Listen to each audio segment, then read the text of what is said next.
Baie dankie. In studio with Richard. How's it? I'm so excited. I have held back on so many questions about you, your bike, what you've done, and I feel like I need to calm myself down and not just like word Calm. vomit. Calm. Thanks so much for coming through. Thank you for having Really me. appreciate it. Glad Thank you to to be Rob for sorting you out and getting the bike through. That backdrop makes It this had to video. be here. It had to be here. I really want to start there, but I feel like we need to have something extreme to look forward to. Okay, fair. So, Richard, why don't you, assuming I know nothing, which I do, take me back to day one. Where did you grow up, and Sure. what is the foundation of what became this incredibly talented illustration artist, cyclist, runner? Thank you. Thank you. I appreciate My that. description of you, I'll say this, is, I said it to Alec yesterday, effortlessly aesthetic. Damn. It's every shot. I was going through with just a couple of things. I'm like, look at this. Everything's just fucking perfect.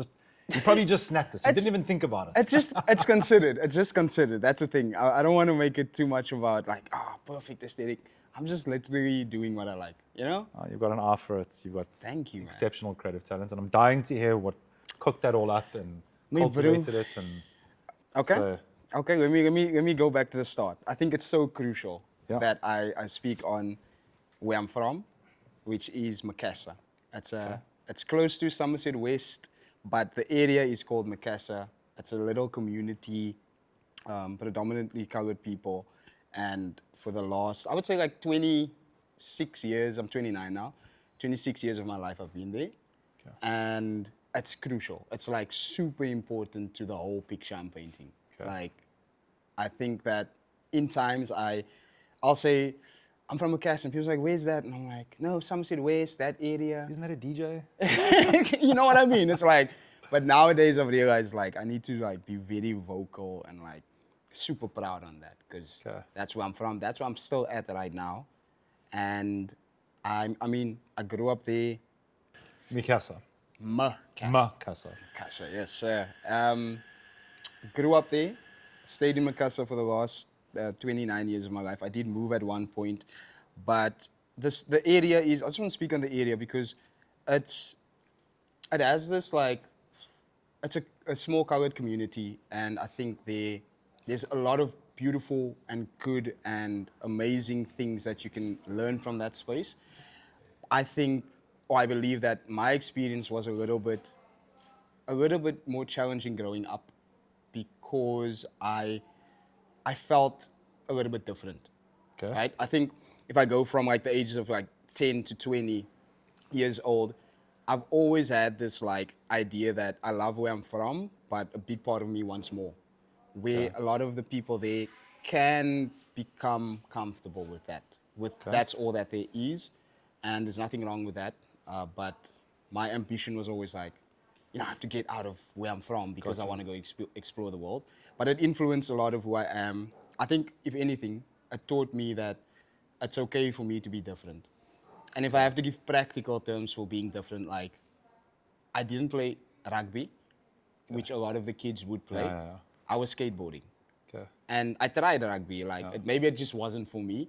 But you can imagine the contrast between this is considered cool or this is considered like, if you're a boy or a man, a child growing up, you go play rugby and you go find success there or whatever the case may be. It's a Western Cape thing. It's a Western Cape thing, and I think that me also being this kid that likes to draw stuff and not necessarily party and like I didn't drink, I didn't do a lot of stuff that I saw happening. And shouts out to my mother and my father for that. Marius and Salome Horne, they are my everything. They are my like foundation. I love them. I want to give them all their flowers. They raised me right, and I think realizing coming back home, it helped me to realize how important it is that I shout their names. Well done, mom and dad. Well done to them. What are some of the things your mom and dad did differently that you can now reflecting back on? Is there anything pretty specific? Two things come to mind. My mother really raised me on which a lot of mothers do, obviously, on like believe in God, have faith, believe in something. She's a super devoted Christian woman, and she's inspired me to also pursue my faith and to grow in that area. So Cool, man. super core value there. And I think, but both of my parents did, and my father's a Christian as well, but what both of my parents did was they encouraged our creativity. So my older brother, Chester Horne, he's a fine artist. Okay. And he's the one, and it's important to me, but he taught me how to draw when I was 7 years old. I have this very vivid and specific memory of he was drawing like Mickey Mouse and Disney characters. And I remember that specific moment where I also, now like Boeta, my brother Boeta, teach me how to draw and tracing his work, copying his work. But my parents really encouraged it they were like, go for it, like the idea is always go become a doctor, go become this stability, all these things, I understand it, but they never pushed away our creative dreams, which is so, to me, it's like, it was something that was unfamiliar in the area, in the immediate area. My parents my dad works as a draftsman, Okay. and he would bring back like stacks of paper with his old technical drawings on, and then the other side's clear. So we could draw on that and put it in our flip files and have all these cool drawings. But I think Do you still have some of those? I do. It's at my parents' house, and I need to dive into the old like 2009, 2005 drawings. But I think them seeing that me and my brother like creating, and not being like, no, you must go become a doctor or something, and inspire or like motivating us on our creative path is dope. Like it's really important. Did they ever give you any indication as to why they did that? Because you're right, it certainly isn't normalized. I think parents all try and do the best they can for their children, and they often think that the best they can do for their children is to drive them in the direction that gives them financial stability, particularly South Africans, particularly in small communities where people have grown up with not having an abundance, and all you want is for your children to be okay. Yeah. And they may know, look, it might be your passion to draw cool pictures, but if the optics are that this isn't going to help you get something, it's ironic. You look where you are today. I would consider you very successful. There is immense success behind that. So for them to have that foresight says a lot about their EQ. Have they ever given you any clues as to why they did that? And again, major kudos to them. Like that's Shouts out to them. legends. You know what? Like they haven't. I think it's so. I think we need to get them on. Help parents. Yeah, help they need parents. they need to they need to get on here as well. Like actually, but they've never. It's so a part of them. It's so normal. Like I think I got to a point where it's like this is normal. But if I think about it, I could have been doing whatever else, and they're just so supportive. They're like, Cool, man. yeah. So shouts out to them. That part of my journey is super important. And Just about the area that you grew up in. I love that. I love how passionate you are about the area, and I come from a place. I was born in Boksburg, raised in Benoni, which is like the small town of all small towns, and the button of most jokes. But that is, I mean, we joke. People from Benoni don't. There's a big intersection in Joburg called Galudi's, which is basically the highway will take you to what's even worse than Benoni, the south, or to the northern suburbs. yeah. And there's an age-old south first east thing in Benoni. It's a lot like the Mother Savage thing, just far more aggressive. Okay. And we often joke, like, people from Benoni don't know what exists beyond Galudi's. Like, they will live and die in Benoni. Yeah. And there is nothing wrong with that. It's a great place to be, despite all the jokes. It has its own culture, its own. And I was saying, we moved here 3 years ago.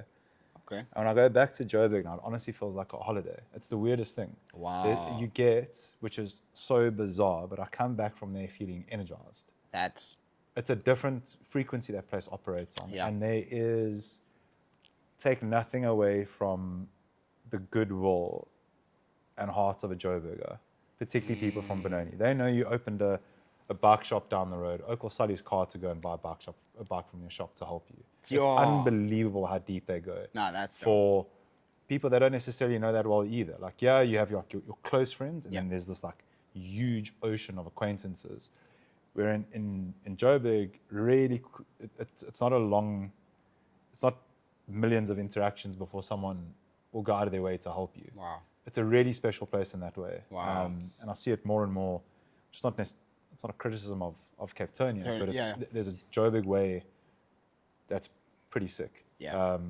I like Joburg people. Yeah, it's it's cool that you're passionate and proud about your area, and I can imagine based on just like I'm stereotyping and making assumptions. It's like anything. The fact that skating wasn't cool is crazy. I grew up in an era. I don't know if you know who Chad Musker is. Of course. That deck where he's sitting, his feet just over like a ledge, and it just says Musker. It's the coolest deck ever. It's bro. It wasn't. I won't say it wasn't cool. I just think it wasn't normal. Okay. It wasn't normal to. There was a point where Misunderstood. It was like, and to be honest, it would be one of those things where it's like that's something white people do. What?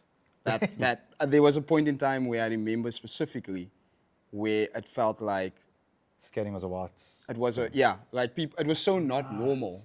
There was a time I was the only kid skateboarding in Makassar. I remember this. Like I'd skateboard through the whole area, and there would not be another. There'd be like little kids playing on boards or whatever, but it wasn't considered. Like I took it like It was like identity. I'm skating. Like identity. Yes, it was so important to me, and I think I have like memories where it's like, nee, wat maak jy? You know, guys, wat mense doen, hy goed. Like, it was I so. can't believe that. Yeah, it was so in my face, and I think that's why it sticks You think out. about like Naja, who's probably the greatest skater there is right now. Low key, he really is a goat, one of the greatest, and he's black. Like it's. But back then, and I'm Interesting, looking I've never at thought about it like that. it's that level of it's. I don't want to say it's like color. I don't want to make the conversation about that, but there's not really. I think South Africans often group things in color, but it's color just. I think in many ways, color naturally groups culture. And it really is culture. Like it's culture. You can go, if it was color, I mean, the greatest skater in the world is not white.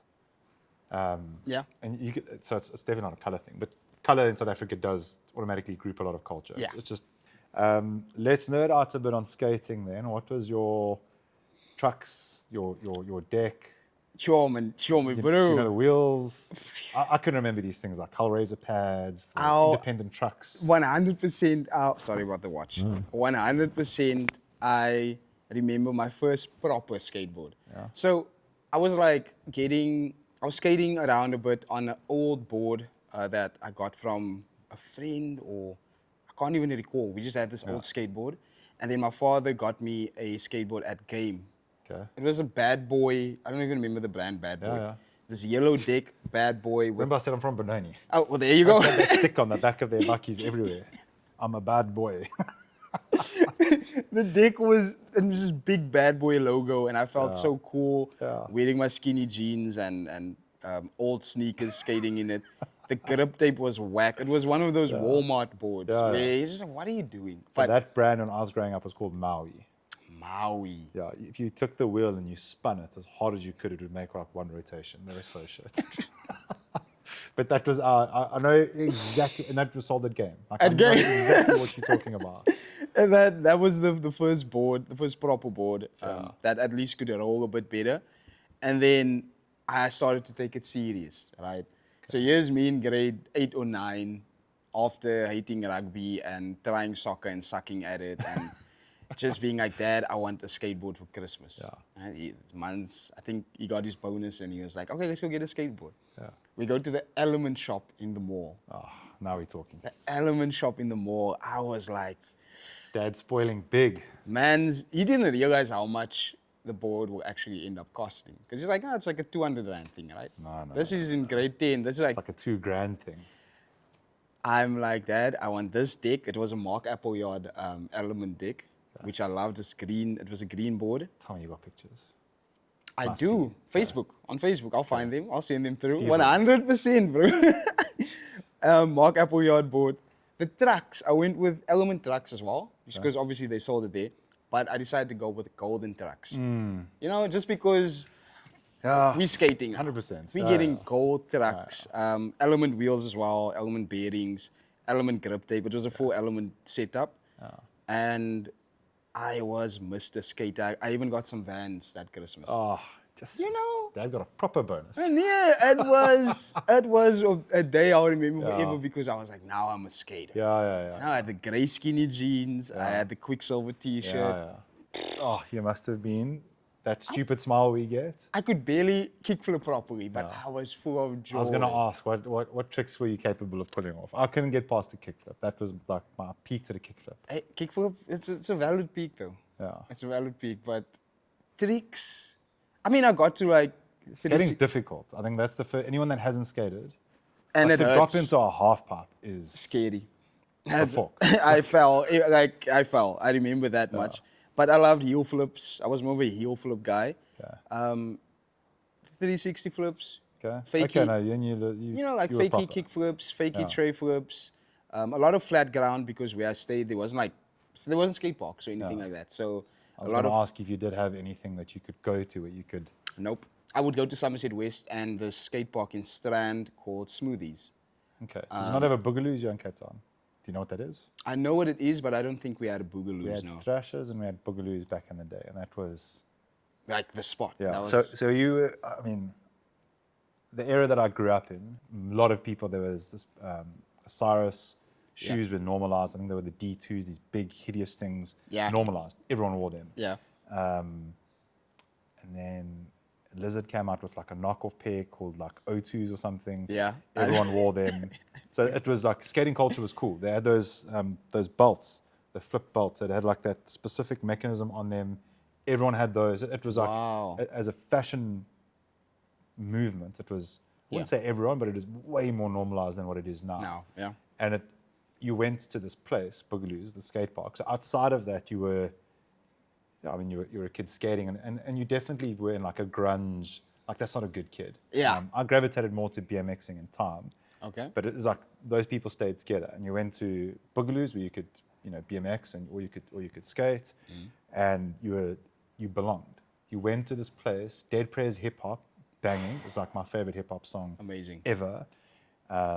No one's jeans anywhere near anything under their ass.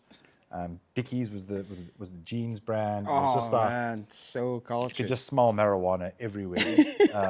Zigzag mags, Blunt magazine. It was just such a fucking cool period of time. It really was. And you got to be. It was just amazing how that like captured a group of people and they felt at home. Boogaloo's closed and it literally gone. wow. It like vaporized, just gone. Sure. Like a whole. It was like a movement. It was so. And do you think Boogaloo's was at the core Well, I think in that area? they certainly provided a place for people to do it. Yeah. Which is kind of where I wanted to get, where you stayed. Was there a place that you could go where you could express yourself? I've seen in by waterfronts. Yeah. They've got a Battery park, I never knew that was there. I was like, It's- I thought skating was dead. It's you go fairly there, recent, yeah. Last and couple I'm of years. seeing little girls and like 6, 7, 8-year-olds skating. and I'm Bro, like, this is brilliant. It's nuts. It's nuts to see how far it's come, but yeah. it's an amazing space for sure. That was you didn't have that out there. Not at all. Not at all. Like Strand was the closest, I would say. Smoothies, which was just a little flat ground area with a rail, a little quarter pipe, a ledge or two. Okay. But other than that, there was a park in East River. Can't recall the name, but that was also, it wasn't the greatest thing in the world, but the kids there could skate. It was just this thing of like, if you're 5, 6 years old and you see someone skating and these kids, they just go and play around. I remember getting there and thinking like, I'm the skater, I'm going to skate with my element deck one time. And the kids pulled up there, like 8, 7 years old, just going nuts, kick flips and grinding. And Yeah. I was like, yo, so Like, humbled. technically brilliant. They were amazing. They were amazing. And I think I would have liked a space like that close by, but there wasn't maybe at that time also, there wasn't the means, or it wasn't as considered. Because now there's a skate park in Makassar. Okay. A very small one. And are you seeing that do anything for the community? Are you? It's actually one question back. What Yeah. was it about skating? Why did you skate? What was it? Was there a sense of identity in there? Was it a sense of freedom Definitely. rolling down the road? Was it Definitely. did that make you feel like you belonged to Yeah. something where the area maybe didn't? I would say that. I think Okay. that's a good thing to say because identity, without a doubt, I was like, oh, skinny jeans, watching skate videos, dressing a certain way. The kind of music I listened to, also a lot of hip hop, a lot of old Tyler the Creator and Odd Future and just weird music. I would Yeah. say like I have memories where I would play a song, people like, what's that? Like Kanye and Jay-Z before they were cool, before like that era. So definitely, I felt a sense of individualism and a sense of belonging, Okay. and 1,000,000% the freedom, bro. 1,000,000%. It's this idea of like, Some of those wheels on the tire. it's so freeing, and also knowing that I never needed anyone else to just go and do that. I think that's something growing up I navigated where I wasn't good at team sports. I was weird with people. Like I didn't know how to interact that well. I was shy towards girls. I was a very, you This is know. all very difficult to believe. Thank you. I mean, damn. but it was just a period. I mean, you're a teen. You know, like you're Yeah. figuring yourself out, and that the skateboard was just this like, I can grab my board. If things are weird at home or if I'm going through some stuff, I can put in my earphones and I can go down the road and try and jump down some stairs. So the freedom and the sense of belonging, I felt like I was part of something, even though there weren't many skaters around. Okay. There weren't many, people I could just go chill on the corner with, skate a bit, jump down this curb or stairs. I just always, the board felt like it was my friend, you know? Got you. And if, not to jump too far forward, but I can definitely see how That's why I'm asking the question. Because Definitely. you'll see what I hope people will take from this and other conversations is, for a lot of people, they'll look at you as which you are, a leader, a pioneer, a champion of your own vertical. And a lot of people that would want to pursue that will find, whether that's being different, whether it's being individual in your own way, maybe for them it's not skating, it's something else, whether that's trying to break through and be an influencer, a designer, a illustration, whatever it is, you're going to find hardship. You're going to find there's days when you don't want to be at home. There's days where you're not where you need to be mentally. What you decide to do to deal with that is extremely important in determining your outcome. My belief is more people need to go ride a bicycle, run, skate, get outdoors. Yeah. Let that be the vice that you use. Because if it is, there's a very good chance it's not going to end up being booze, drugs, all those things that are, by all means, do it. It's not to shame the people that Do your thing. enjoy that. I partake in many, many wine offerings at home. Live your life. Absolutely love it. But this is the right thing to use. And the more times you tell these stories and the more times people listening to this here, that's a better way to handle Yeah. challenges in life. Yeah. Let me go and buy a board and go cruise down the road. Let me go buy a beautiful Standert or Ols and go and cruise Yes. down the road. Or get a pair of trainers and go and run. Or just go fucking barefoot. Or Just go walk. whatever. Like Just- whatever you can, just go for it. And I'm hoping what we'll see Yeah. as we progress through your story, that it seems like the skateboard became a bicycle, became running shoes. It's the toy changes. Yeah. But like you said, let's not jump too far ahead. So, what was high school like? Your high school was. I have to really think. But I've told the story before. I've done some podcasts before, by the way. Hey, kidding. But high school was a Gordon High in Somerset West. High school was a journey. I was a little chubby kid that liked drawing. I really didn't know who I was, as all of us at that age probably, like the things that we went through. There was an element, I didn't hate it, but I didn't love it. Okay. And I'll go to like the art first. Like in grade 8 and 9, we had arts and culture. So this is important to me. Uh, After grade 9, we couldn't choose art as a subject. It wasn't in our curriculum. It was a government-funded school, and that's just super important to me because a part of me always thinks and wonders like, if someone that was naturally or was thankfully, talented or good at being a creative person had the opportunity to also get another like 3 years in high school of art specific classes, like how much it could have helped me and what it could have taught me.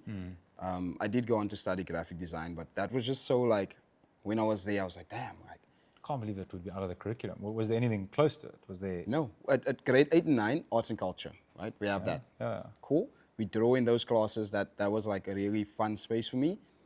Grade 10, 11, and 12, the subjects was your economics, business, accounting, consumer studies, math literacy, but Nothing creative, zero, nothing. nothing creative. What? Nothing creative. I couldn't.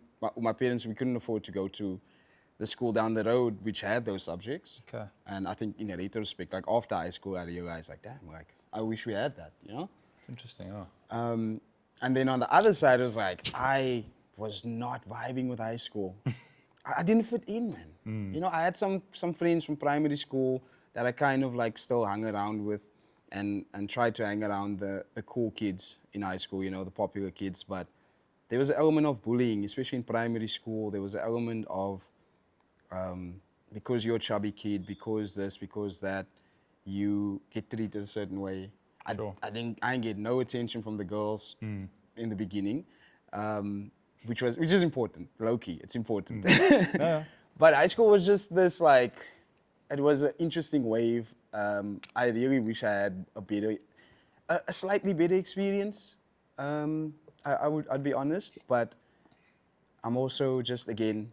Our school is very specific, eh? That's very Don't but make some people flourish. I get it. Make no mistake. Some people peak. I definitely Yeah. did not peak in high school, and I'm glad. But But it's also a good thing. So I loved high school. I could redo high school you know what? for eternity. I can see it. With that haircut, you enjoyed high school. A haircut. I actually got a lot of free haircuts from the school. So if you Shouts out. Benoni High, it's just normal government school, nothing fancy. My brother went to Boxberg High, and I have an older brother who I idolize. My older brother's always been my hero. Amazing. But yes, as we used to fight, like badly. And I think now, in retrospect, how ridiculous it is that we had to go to 2 different schools in 2 different suburbs because it was that bad. Oh, because of the. Yeah. Yo, It's man. like, I can't be at the same high school as Ricky. Like, there's no, like, we couldn't be in the same. That ridiculous. Yo, man. It only dawned on me many years later, like, how smart and dumb. Smart on my grandparents' side, but not so smart on, like, anyway. But I think back to that a lot. And it's, for so many people, it not being, not necessarily a great place to be, but it not being this, like, absolute chore that just flew by. Yeah. That also defines you. That also teaches you a different thing, because you go from this glorious 5 years of what just felt like the biggest chore ever. It was like never difficult. Yeah. Like subjects were easy. To pass with exemption is like, I'm pretty sure I never had every textbook ever in my life. Damn. Like, the textbook money went straight to the jaw. Like, you don't need the books to pass. Yeah. Anyway, and then after that, it's like, life got very serious very fast. Like, I went from school to work and I haven't stopped since. Yo, okay. One And time. it's, other people, it defines you and shapes you in different ways. Yeah. It does. But it is very specific. It's not, our daughter goes to Fishhook, and that's actually a really good reference point for a school that is, the art kids are so cool in that school. They Damn. like, you go to their drama performances, Fishhook Primary even. Jeremy Loops is sitting behind us because Oh, he wow. used to go there, and he still comes and watches some of their performances. Casual. It's insane That's how good they nuts. are. And the art kids are, and I say this like it's abnormal, but that's because it is. Like, generally speaking, those kids aren't, Highlighted. screamed out as like the cool kids of the school. But in that school, both the primary and the high school, they're the fucking G's. Wow. They are like as cool as the rugby kids are. And the way that they engage across one another is, I love it. It's so That's really incredible cool. to see. My son on the opposite end of the spectrum is at Paul Boys, terminally border. Yeah. Oh boys, where Paul Boys are in Paul. No, the mecca of rugby. is that in? No, sorry, I'm thinking of somewhere in Stellenbosch now. No, I'm thinking of Port. Sorry. That's yeah. Yeah, sorry about Arch that. nemesis. Yeah, for arch us, nemesis. and But that's super contrast, yeah. Like Fisher majorly. can, But our daughter's different to our son. Our son is that like rugby. He's Dope. that kid. amazing. Courtney's not that kid. Like that, she's not going to thrive there. Yeah. And it's, you talk about your parents. Like listening to that, I'll reflect on that Yeah. because you have to. It's so difficult to properly understand what each kid needs. Yeah. And to understand how to support them. Because Yeah. my wife and I were raised the way we were. It's like not allowed to cry. The harder you are, the more suffering there is, the better. Yeah. Work hard. She's a CA. Oh, do what I do. So it's like we this way. Yeah. You know, so so- now, So Nah, my dude. sister does illustration, and she's struggled, and she continues to. Yeah. It's a very difficult space to break into, which Yeah. is a good segue for us to get to that. And I always joke where it's like Ricky's an electrical engineer, and I do what I do, and Heather draws stickmen. That's been my joke. It's been our family joke for Essentially- like many years. And I was like, actually, I say that jokingly. I look Yeah. at her work. I never tell her this because of the way we were raised, but I'm like amazed at what she does. She Yeah. illustrates books for children's books amazing. for people. Amazing. Tough space to break into. She's 1,000,000%. very difficult. And I look at what she does, and I'm like, this is so much more impressive than anything I've ever done. That's a lot of, yeah. Wow. And the impact that can have on a kid that reads it, Yeah. like far more impactful. No, really. But anyway, I'm very interested to understand your professional journey. And you mentioned that you studied design. I've spent an unhealthy amount of time looking at the stuff that you've done. I think it's so cool. Thank you. It's just so flippin' cool and very unique to me. I'd love to know what some of your influences are. We've got some books over here, like some of the inspirations. But I know very little about illustration. So I'm hoping you can give me a bit of a crash course, how you got into it, maybe some of like what the industry's like. So illustration for a dummy, Yo, me, bro. through the lens of a G. Thank you for sharing, firstly. That I really appreciate you sharing that. And illustration, eh? When did this? I've always been drawing, right? So even through high school, I think a point of reference high school was Richard's the art kid. He's the kid that can go and draw on your backpack, or at the end of the grade 12, I would draw on the kids like If you break your arm, take the cost. to cast Richard. and draw. Yeah, that kind of vibe. You can draw something cool. So I've always been drawing, and then in grade 11 of high school, I found out about illustration and design through my brother, because he actually went to go study fine art. Okay. He went to 2 art schools, but that's when it entered my access where, you can actually draw and earn a living. You can actually be creative and make money from it. Because I What wasn't age aware. did that dawn on you? How old are you then? Grade 11, so what, like 16, 17. That's Up when until that point in time, it never crossed your mind, I can do this and I can make money and I can have a career. I always knew I would be doing something creative, but because of just like, I would say, where I'm from and not having the access, that's the word, access to know about, you can go and study art. Like, that's not normal, until my brother went and did it. And I give him a lot of flowers, as interesting as our relationship is right now. I want to give him all the flowers because he's that important to me and to this whole story. Seeing him go and study art, and he did a few different things, studied design or not design, he studied animation, and then found out, okay, no, fine art is where he's at with the painting and things like that.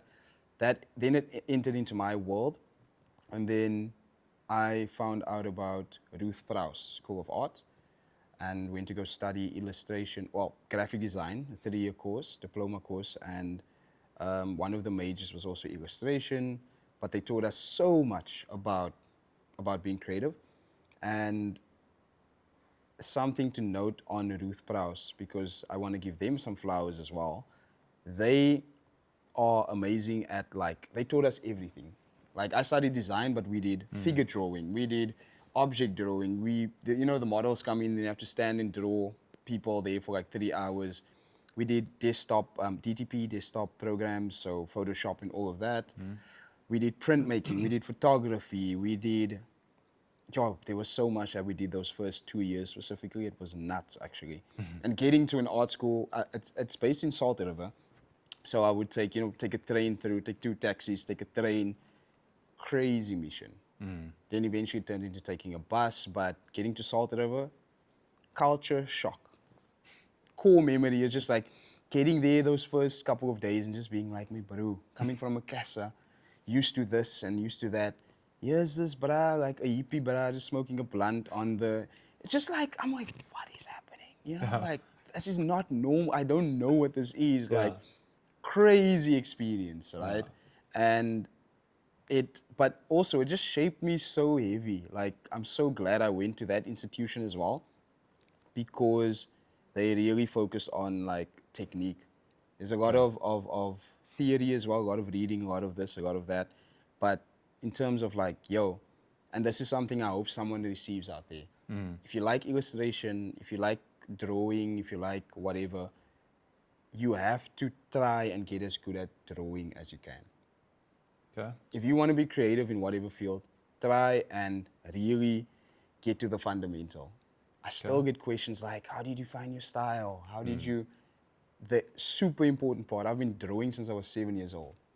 It's like, you don't have to draw like me. You don't have to draw the most realistic thing. Just draw as much as you can. Does that include my doodling and my little jotter? It includes the stickman, like it's crucial. Because this industry, like illustration in itself, has been a journey too. But I'm glad that I found a certain space in art school where they not just them, but I realized this is what I like. This is the kind of work that I like. Why? There was again, maybe individualism, maybe if I reflect on some guys who inspired me. There's this guy, his name's called T-Way. His artist name T-Way. T-Way. Dash W-E-I. He's from New Zealand. Okay. I remember going on on Behance, which is like I remember scanning on there for illustration references, and his work just spoke to me. It's like ink drawings on canvas, on paper, of weird characters, and I used to really like the character. I like to draw characters in a unique way, and I think that also speaks to me as a person, where the thing that drew me in was like drawing a character in his unique way, going through his own thing. There's this guy called Christy Dutoy. He's from Cape Town. He's a brother I've met many a times, but I want to give him some flowers because he inspired a lot of I would say like my work in the early days. Especially when it got to digital work, because I used to draw on paper a lot, obviously, and then started painting in class and learning about gouache, watercolor, oil paint, all of that. And then it went into this digital space where my eyes just opened. Blew my mind. Because I would draw And industry-wise, there was obviously a big shift. Big shift. Like you could still become an illustrator and do paper, work on paper predominantly, scan in your work, and on Photoshop but it's so, nowadays it's crucial. Like having that as your foundation, I would say, is like super crucial. And once I did digital work, I would say that I started to get the idea that this is what an illustrator does, and this is what I could do with my life. I'd love to do a day in the life of with you. For sure. Like because it's, I'm so interested in it. Like I love business. Yeah. And when I say I love business, I hate the accounting side of the business. Thank God my wife is a CA. I think that's what I need. Because like that life part of it is just like, like business to me is creating something. And I remember when I was in school, you'd appreciate this. We used to have the Blunt magazine, so they would show all the decks, all the different. So there was major ranges. There was Birdhouse, there was Shorties, there was Flip, there was all of them. And I would cut those out, and I would layer cardboard. So I'd cut it out, and I'd put cardboard underneath it, cut it, and I'd stick them together. And I'd cut sandpaper out, trace it around, and glue that on. And I sold them for 20 cents for, you sit and you just like play with it at your Yeah. desk. But this is before tech Tech, deck. yeah. And I did it to see if I could sell it. Wow. The drive was, if I did this, would someone pay me for it? And that, like, it's like bare base, foundational. That to me is business. Can I do something that I enjoy doing that I thought was rad? Yeah. And would someone be willing to pay me for that? Yeah. Now, someone will look at that and say, well, that's creative or that's business. Like, to me, that's business. That's what that is. Can you do something that you love, that you're passionate about, that's good, that adds value, Yeah. that someone will give you money for? And that's, in your world, I don't understand like who the client is, how it lands up at your desk, how it goes back. It is just so interesting for me. Dude. Is there a standard way that it works? Is there a, like, how does who buys illustration work? You know, I won't say there's a standard way. I want to like actually say that, there's no set XYZ. There's certain things that you should have. Try and have a portfolio. If you don't have a portfolio, try and have a online presence. Instagram has been crucial to me. I think that's why I treated the way I treated. Love your Instagram. Shout out. So good. it's in an interesting phase right now, but at least I have all of those things. Do people there. accept that as a de facto portfolio if you don't have like a website with, I think- like pieces? Is that professional enough? If someone's like, can I see your work? And you say, well, here's my Instagram handle. Is that acceptable? In today's day and age, if they want to work with you, it should be good enough. But I believe in having a portfolio, which is the portfolio I have on Behance, right? Okay. So there's a link in my profile, Behance portfolio, boom. You see my work in high res. Maybe they don't want to see it on the phone or at that quality, so there's a high res option. I don't have a website, 2026 vision. I don't have, I do have a PDF portfolio, which I can send to clients, pop them a mail, hey, here's some of my most recent work. Gotcha.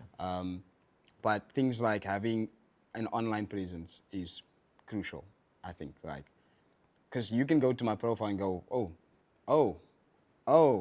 he posted since 2015. Nah, this kid's been doing this. Like, yes, my most recent work is up there, but people like the element of a story. Some people just care about, how does the work look? We need someone to do this and that. Some people care about he's actually been doing this for the last 10 years. Like, it's not just magically happened. And there's no set way. Just start making work and putting it out there. You can, one skill or thing that I've learned is use LinkedIn to your advantage. I love me a LinkedIn. Ah, that's interesting. I would not have put that on the radar. David, I love me a LinkedIn. Okay. I will shout LinkedIn's name to the didn't even look you up on LinkedIn. It's nothing How fancy. stereotypical of me. It's nothing fancy, but LinkedIn is the way. Put your work on there. Follow as many people. So interesting. Follow as many people as you can. If people just did their job updates there. David is now working at. Bro, trust me, follow people on there that you think, the shoes I'm wearing right now, they're Clock Wallabies. Wallabies. Clocks is the UK brand that makes the Wallaby, and I really love this brand. I also love Grasshoppers from South Africa, but something about the brand and the heritage spoke to me. And they sent me these 2 years ago as a gift. Hey, we love what you do. Here's a gift from us. How I connected with him, I searched Clark Wallabies on LinkedIn. I found at the time, he was the creative director. Yeah. And I popped him a message saying, hey, I really love the shoes that you guys make. Here's actually 2 or 3 illustrations I did because I just love the brand. The characters I was drawing was wearing Clarks organically. And he was like, yo, I love this. Can we do an interview with you online? They're over there in the UK. Yeah. And but again, LinkedIn got me these. They got me an opportunity to connect with a brand I really care for. Do you post work there? Do I post work? Yeah, like samples of your work, like there's a drawing I've recently done. Would you put that on LinkedIn or not really? Okay, you're putting that there. Put the process. I put process work up there. Okay. See, this is valuable. Yeah. Is there a barrier to having the confidence to post, to go out there, to send that DM? Do you find, because I'm sure you get a lot of people asking you, how do I break in? Do you think people are... When you say barrier, do you mean... Are people too scared to send that DM? to post their work, to go out there, wouldn't necessarily say shout, hey, this is me, this is who I am, look what I'm doing. Because I don't see a lot of that at all. Like I imagine you somewhat of a pioneer in that regard, or am I just not following the right people? I think people are scared and maybe can be a bit unsure and insecure. Sorry. And Scared is art the is wrong so word, insecure. subjective, Subjective, yeah. subjective, and there's this thing of like if you put yourself out there, you open yourself up to a lot. And I think, I believe that on my end,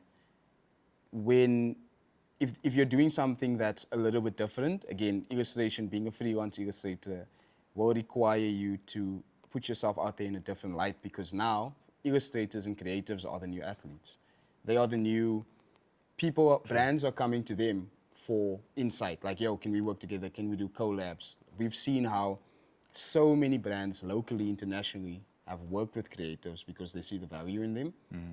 And I think if you see yourself or want yourself in that light, you have to be willing to not only do the work in terms of work on your technique, create the best work you can possibly do, but you have to put yourself out there. There's an element of celebrity to it, which I can understand once you start working with brands, especially, and doing collaborations, where they highlight you not instead of your work, but they highlight you with your work. Some people prefer that's my work. Here's my illustrations. You need 10 illustrations. If you're trying to break into this thing, you got to bite the bullet and put yourself out put yourself out there. Send the email, send the DM, do it scared, do it How many unsure. times have you been rejected and told no? The funny thing is not that much. Okay. Which makes me wonder if I'm doing enough, because people talk so often about the rejection, the this, the that, and it has happened, but I don't think about it long enough for it to sit. Good. I don't. I just, cool, that didn't happen. Keep it moving. And obviously there's highs and lows to that, where once you're doing good and you're earning money, you're just like, okay, I didn't get that, I can keep going. But once you're like, I need a job, I need something for the next month, I'm hustling here, then it gets a bit like, oh, that hit. Yeah. But I think, Yeah, when you're in a low, this is going to sound very Nordic of me, but when you're in like a low frequency because things aren't going your way, yeah, rejection hits a lot harder definitely. than when you And it's riding high. It's part of the game. Yeah. It's 100% part of the game. I think getting used to it early, if it comes, then you're like, quite, okay. My second job was at a recruitment agency in Stofberg. Yes, that job was so shit. I can't even tell you. You started your day. This has got nothing to do with your story, but I feel compelled to tell you because you'll have a good laugh. Share. The branch manager. Now, I must speak very carefully because I don't want to make it obvious.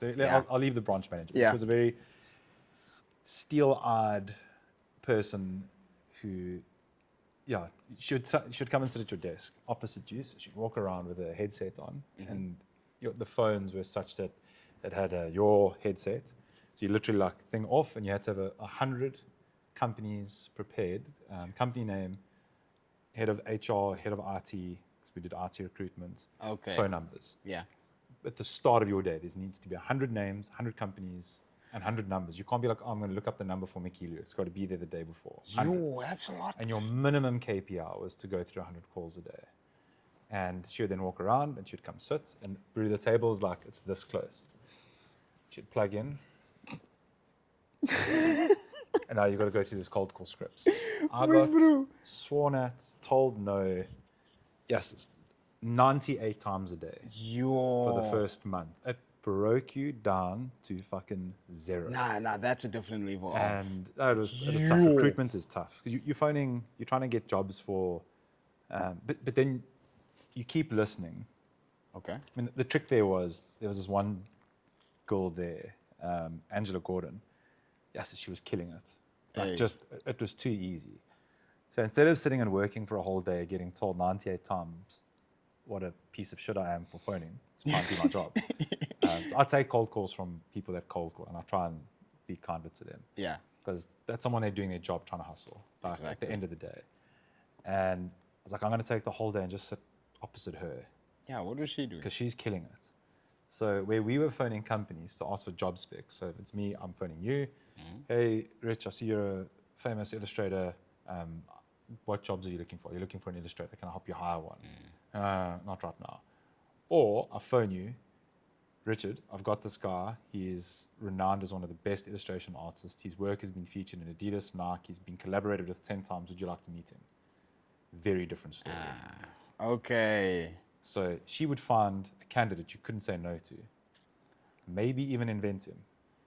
Phone the head of, there it was IT, so it was people hiring developers, hiring system engineers. So they use languages, C#, ASP.NET, whatever. Hi there, so-and-so, you've got very limited time, but I've got this guy, you know how hard they are to come by. He's been super loyal, 5 years, he's hit the ceiling where he's at. Would you be interested? Okay. They send his CV to you, I'll have a look. You don't have to go through HR, you don't have to go through the process. Wow. The developer, the CTO, whatever, sees this person, he's like, he knows that you can't pass that up. And anyway. So it was just learning a different way. Her approach, yeah, she was on a wave. And did it then, like, inspire your flow? Did it? So I pivoted away from IT people and I went and looked for. So the only thing easier to sell than a hot candidate is what we used to refer to them as, not physically what they look like, but based on their skill, is to sell a salesman. So I went and looked for salespeople within the IT space because they'll sell themselves. Yeah. I don't have to make up what a G you are. You just tell me this guy's exceeded targets 6 times, his budget was 6, he delivered 12, he's blah, blah, blah. So I then doubled down into the sales and account managers within the IT space. Amazing. Now I don't have to phone an IT manager or an HR manager, I have to phone a sales manager. You know how easy they are to speak to? Just give them numbers. Man. It's a businessman. It's like it's a different person. Complete. And they love going around the processes. Like, nah, man, fuck HR. I'll run it. Send me his details. That's fire. That's fire. And that got me my next job. Found an IT company that was looking for someone, was pitching someone in, and the lady, while I was on the phone, and my manager's now on this call, listening, she's like, come to think of it, you sound really good. Why don't you take the job? Why don't you come for the interview? I was like, That's. a month later, I moved and I went and worked there. Very random detour from the story. Thank you for sharing. But taking illustration into account, because I think there's so many brilliant creatives in this country, in Africa, very pro-Africa in my outlook. Yeah. We so, Andy borrowed it, I credit him with this thing, of like, South Africans have an identity problem where we perceive ourselves as, for whatever reason, as like, we're not at the level of America, we're not at the level of Europe. And he's a technical editor at Cycling Weekly. Okay. And ever since he had that, he came in after a Savage ride. And he came and sat here in kits and all. Wow. He is such a fucking legend. He is at the top of the game. You don't get bigger than Cycling Weekly. He's been at Velo Trace. He's been at every YouTube channel we follow and watch. He's been there. Wow. Amazing. And he's still like on his ascendancy. He was for Gravel Burn, and he's just like, you look at this and it's like, that's a South African. At Dude. the pinnacle of the game. John Wakefield was here not long ago. He's the head of performance coaching for Boro Hansgrohe. When he opens Training Peaks, look at the names he's looking at. Yes, Remco and what's his name, Primo Roglic. And Jai Hindley, I think, is there. Like, South African. Crazy. Jeroen. I had no idea, by the way. Jeroen, UAE. I Same had thing. no Head of idea. performance. South African. Wow. Fucking Science to Sports. Founders of. That is crazy. And it's just like, it's not, Africans are so much better. Yeah. And South Africans often see themselves as not Africans. It's like, I'm going into Africa. It's like, bro, you're from South Africa. Literally. You're in Africa. Literally. And I think what the most underrepresented thing, Yeah. the most untapped resource we aren't exporting isn't minerals. It's creatives. I think we have the best unique thing. And it's just, people don't understand how to get on LinkedIn and put themselves out there. They don't have the self-confidence to, and they don't have a reference point. Like, who do people draw on? And I want to talk about some of the people you mentioned, and I want to help me understand the creative act and the other books we've got, because you mentioned they were important, but they don't have this beacon. So when and I don't want to glaze you for the full 2 hours or however long this thing is going to go on for, but I was like, when I look at you and I think, like, what is my perception of the value you have to add? It's that. It's that thing people can relate to. It's tangible. They can touch. They can see it running at Clubhouse on a Saturday and bump in, and it will absolutely be the friendly and have a coffee with you. You can see the work online. You can hear him on a podcast, this one and many others. You're very tangible for people to look to. You're very relatable. You're not this kid that just breezed through high school, Ivy League, mom and dad were ballers and just bankrolled everything. It's a real story that every African can relate to, regardless of color, culture, race, any of those things. Yeah. And I think there's, that to me is your greatest value you're going to add in the, perpetuity of time over and above the brilliant work that you do. And this is, to me, is very tangible. The LinkedIn thing, like, do your portfolio. Yeah. Just fucking put yourself out there. Yeah. Don't be scared. If you do get a 98 no's, figure out a different angle. But draw was the one thing you said. Just draw. Work on technique. You mentioned a place people can go and get a really good education, a good grounding. Put yourself out there. Crucial. Be Hans. I mean, those are practical things. Yeah. Someone may not otherwise have had. Yeah. And now you're going to tell us some books you should read. I mean, Jesse, definitely practical things. I'm thinking if there's anything else that I can tap into right now, because I mean, this was me also also thank you. Thank you, I appreciate that. The kind words, man, just on that note. This was flowers me. for you, as you'd say. Hey. Me like being 18 and 19, figuring all this stuff out. Being 29 now, also figuring all this stuff out. But yeah, have your, try and get that portfolio up, whether it's Beyond's or having a presence on social media. Do not be afraid to put yourself out there. Learn to communicate as best as you can. I think that might be a practical thing, something I've had to work on, where communication, not only in the workspace, but in personal life, communication is key. To me, it's like something I hold dearly, and if you struggle with that, or if you aren't aware of that, now you know. Communication is key, especially even business-wise, crucial. Like practically, like what you physically type and say to someone. Yeah. How quickly you respond to them. Punctuation, like simple things like that. Just if it's important to you, and it's important to your client, or in whichever, communicate as best as you can. Maybe it was as important to me because I wasn't as good at it. But communication is very key. Book-wise, I would say... You said these were important. To me, they're important. To me, they are super important, and I hope they can help the next person. I read this book when I was 19, and I've read it a bunch of times since, and I'm 29 now, which is 10 years later, and I'm reading it again. It's The Alchemist, Paulo Coelho. You've heard about this book so many times. Oprah, Will Smith, all those amazing people. But in a nutshell, I don't want to spoil the book, man. I don't want to spoil it, but it's a journey. Who's it for? It's for someone that's looking for their treasure, whatever your treasure may be. I started this journey to find my treasure a long time ago, whether that be financial stability, getting out of poverty, finding peace, getting a new bike, whatever it may be. This book can help you on that. Okay. I think I've had this one for 10 years. It looks like a well-read book. I like that. Yeah, there's something in here, and I think whatever you believe in, whatever your approach is, I think it could do something for you. Okay. Because we run out there thinking all the treasure and good and amazing things are out there, but you'd be surprised that it's right where you start. So just know that wherever you are, you can find your treasure. Nice. Crucial. Love that. And Okay. also read. Like, it's something I'm not the best at, but read. Do your best to read. I'm trying to stay on top of my reading as possible. Have you used Audible before? I have. Well, what's the other one? It's Audible and... Kindle? I don't know. Nah, it's Audible. I had like a 3-month free subscription and tried it out, and then I still have the books downloaded, but then I didn't renew my membership because I like the physical feeling. But read or audiobooks. It's a good gateway drug to books. If you don't think that you like books, or if you don't have time. Audible's a nice way to make you realize why you got to read books. 100%, 100%.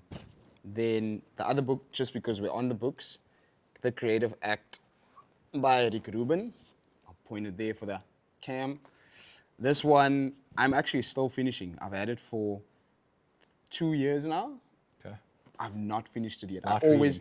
I always go back and then reread a section. It's one of Yeah. those, you open it and you gain creative inspiration just organically. Okay. Creative. I think Rick Rubin, like, I don't want to sound like this, I'm following this messiah. Because he looks, super like he could be a cult leader, gray hair, bald, music, Zen guy. Yeah. But I love his approach. I think he treats creativity as an act, not as an act, as a way of being. The book is called The Creative Act, A Way of Being. But I like this idea that you are creative. It's not just about what you do. And I am finding myself more and more just saying that I'm a creative. I'm not just this illustrator. I'm not just this guy who likes taking cool photos and cyclists and this. I've realized that being creative is a part of me. It's part of my existence, and I shouldn't box it into I'm only this. Got you. Because the last 2 years, which is so crucial to the story and how it all ties back, is me realizing that I am a lot more than even I thought I could be. Because the first half of the story, me turning 19, going to study illustration, is me thinking, I'm going to be an illustrator. That's all I ever see. I'm going to do so good. And then 2 years ago, when my life essentially changed, it was me relearning and understanding that I'm so much more. And yeah, this book is super cool. I recommend it to anyone. Add that to my Audible list. Yes, sir. Yeah, man, like 2026 outlook from an illustrative point of view. Do you have any goals set? Like, I would love to illustrate a building, maybe a blank frame. yeah. I see you. Planting seeds. Planting seeds. Anything on the vision board for you, 2026. Illustration And wise. then critically, if someone is watching this, owns a business, thinks they maybe need an illustrator, how do they engage with you? What is the protocol, and are you available? I think that's a good way to end off that segment. For 2026, illustration goals would actually be to draw more. I know it sounds a little bit like, ooh, but it would just be to tap into that creative expression a little bit more, because this year and the last 2 years, it hasn't been the creative output hasn't been as high as the years before that. And I think I'm on this journey, or in this process of falling in love with creating so much again. Because I've created over the last 2 years, but a lot of it hasn't been for me. So I like the idea of tapping into doing work that's not just I'm doing it to get something in return. I know money, you need work, all these things, but what can happen with this industry is you end up, because it's something you love, you end up doing it just for money, and you lose the love for it. But a practical goal would be to do something like a bike or video. I'd love to do something bike related, maybe do some T-shirts with a brand that I align with, that I love, because I love things like that. Drawing on T-shirts, or coming up with a wallpaper, or doing a canvas for an office space. But really falling back in love with the part of it where I'm not boxing myself in to just be this. I'm a digital illustrator that only works on my Photoshop or on my iPad, and that's all the work I do. Got you. I'm in that space now where it's like, no, like broadening that horizon a bit. Yeah, Cool.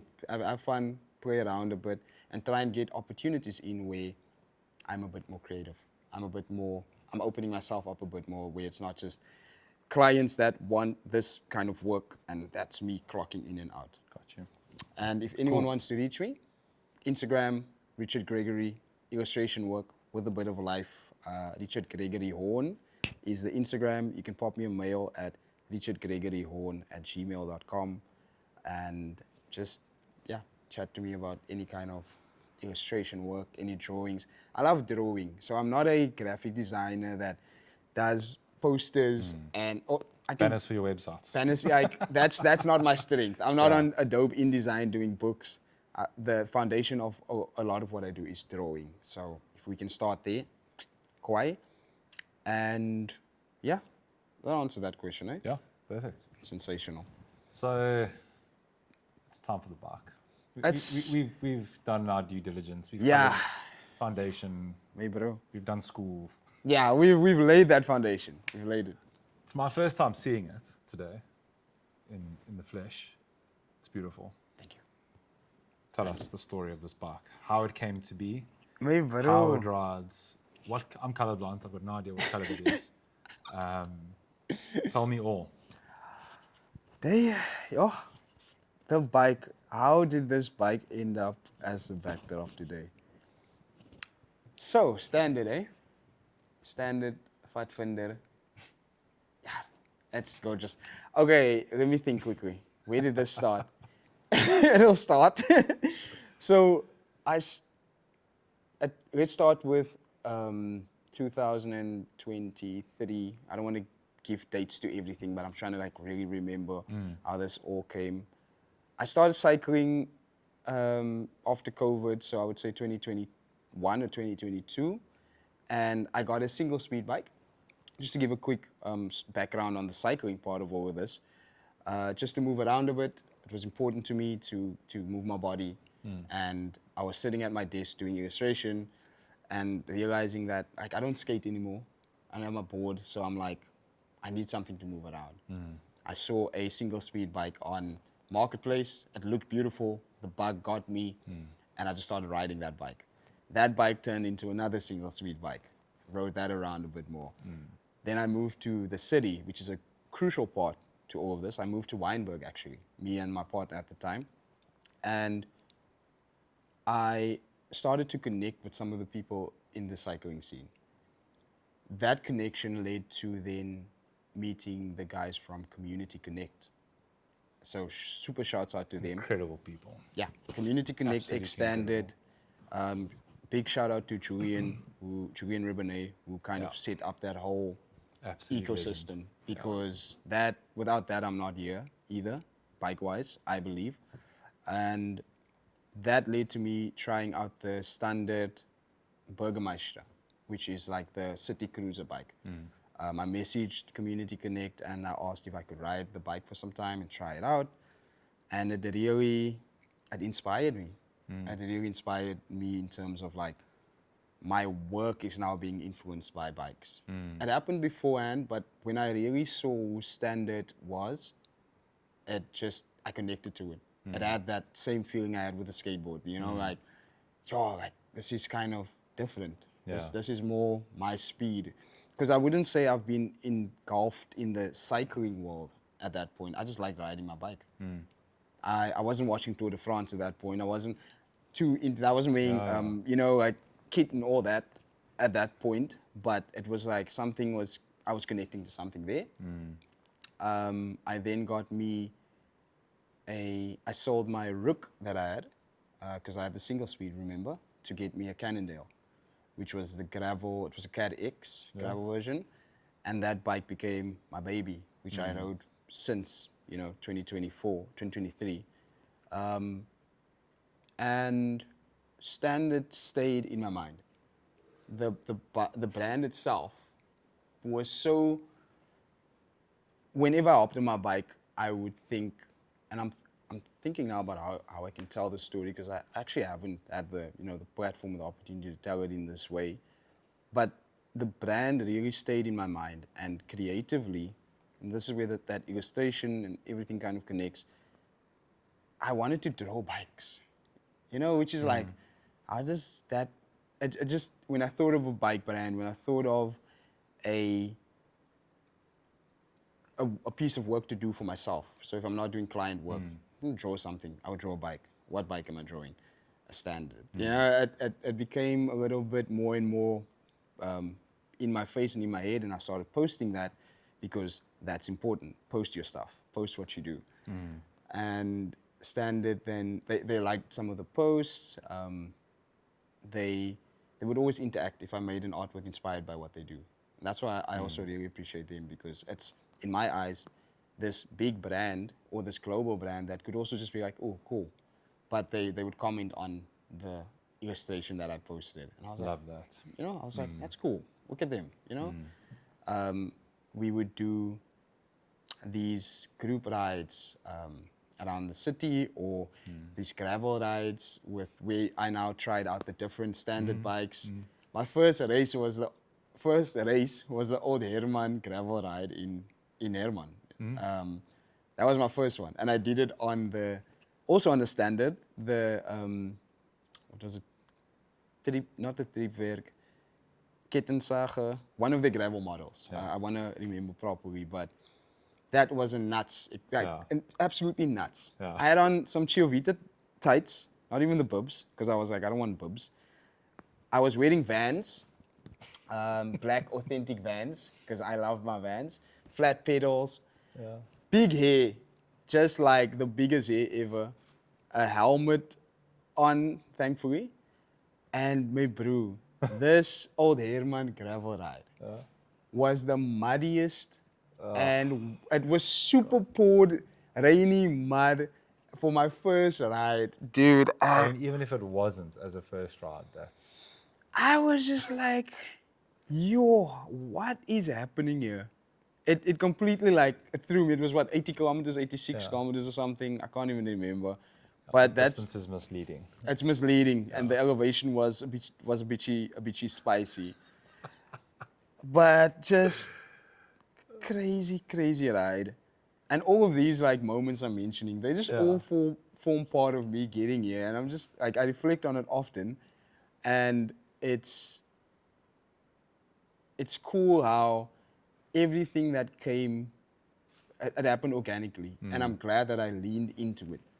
I'm glad that when I saw that there 'Cause was if you didn't, if I didn't, exactly, like if like there's the community rides, linking up with people, going for a ride on my own, or researching more about bikes and learning more about bikes, everything happened so organically. Everything felt so real. don't you love that there's a community that exists? That because this is, man, I talk about this all the time. There's a stigma around, particularly in Cape Town, that the cycling community there's barriers. It's not welcoming. It's, you know what I mean. I'm sure you've heard people say that. Every time we've brought it up, anyone that watches all of our episodes, Graham, Nicole, Brendan, I apologize because like, fuck, he's on this again. But if you think about it, actually, it's the biggest farce ever. It's the most welcoming, warm, embracing. I mean, from a Savage ride, which has this reputation of like, it will rip your legs off from C point, make no mistake. Anyone can jump on it. Yeah. And that group will make damn sure that you get to town okay. And after that, you're safe. So no one goes to Woodstock alone.